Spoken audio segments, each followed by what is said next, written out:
Meh. Meh. Meh. Meh. Meh. Meh. Meh. Moo! Moo!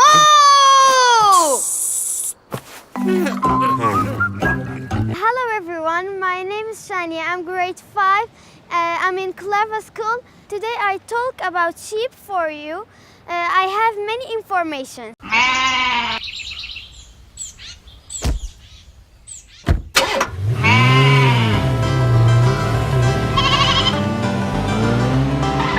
Baba, black sheep, have you any wool? Yes, sir, 3 bags full.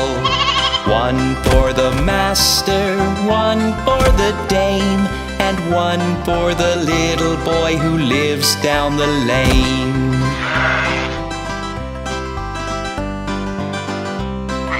Baba, black sheep, have you any wool? Yes, sir, 3 bags full. 1 for the master, 1 for the dame, and 1 for the little boy who lives down the lane.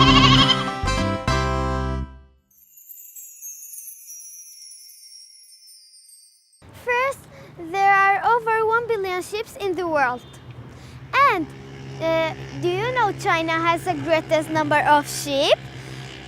Also, in 1996, a sheep named Dolly. And sheep like to stay close on a herd, and it makes it easier to move.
For a number to include meat and wool. Sheep are herbivore that eat vegetables such as grass.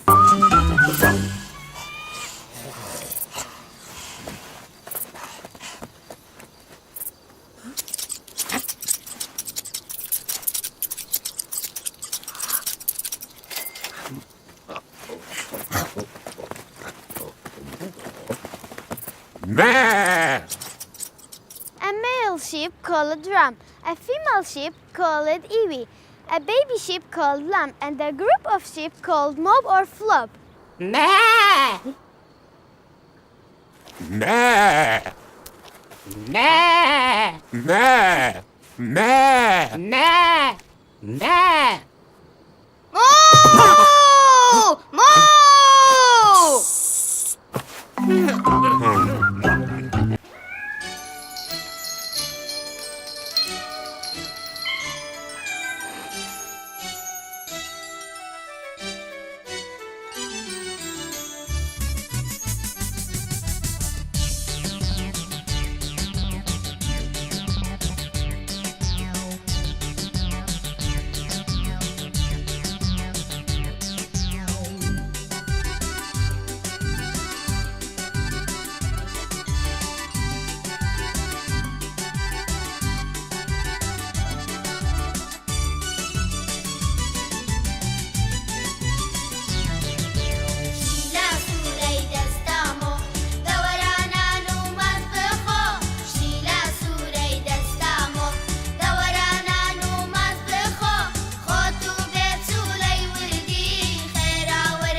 خاکە جوانە بۆ من ژیانە ڕوح و جانم بەفیدای کوردستانە جاوی هەموانە هیوای دڵانە چەند شیرینە بۆچی جوانی ژیانە ئەم خاکە جوانە بۆ من ژیانە ڕوح و جانم بەفیدای کوردستانە جاوی هەموانە هیوای دڵانە چەند شیرینە بۆچی جوانی ژیانە لانەی ئەوینم سەرچاوەی ژینم کوردستان هەر تۆی چارەی برینە لانەی ئەوینم سەرچاوەی ژینم کوردستان هەر تۆی چارەی برینە تۆ شادی و ئازادی و مایەی سەرفێرازیم بۆ تۆ بە ڕوحم هەر ئامادە و ڕازی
ئەی کوردستانم هەناسەم گیانم من تۆم ناوێ ئاوارە و پەرێشانم نووری چاوانم دایکم باوانم ڕۆژێ دوور لە تۆ هەڵ ناکەم نەتوانم ئەی کوردستانم هەناسەم گیانم من تۆم ناوێ ئاوارە و پەرێشانم نووری چاوانم دایکم باوانم ڕۆژێ دوور لە تۆ هەڵ ناکەم نەتوانم تۆ بڕوتینم خەڵنی شیرینم هێراییم دادێ دوور بم نەبینە تۆ بڕوتینم خەڵنی شیرینم هێراییم دادێ دوور بم نەبینە تۆ شادی و ئازادی و مایەی سەرفێرازیم بۆ تۆ بە ڕوحم هەر ئامادە و ڕازی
Để ông tên của lũ kia ai, nó bờ rin đã đất chia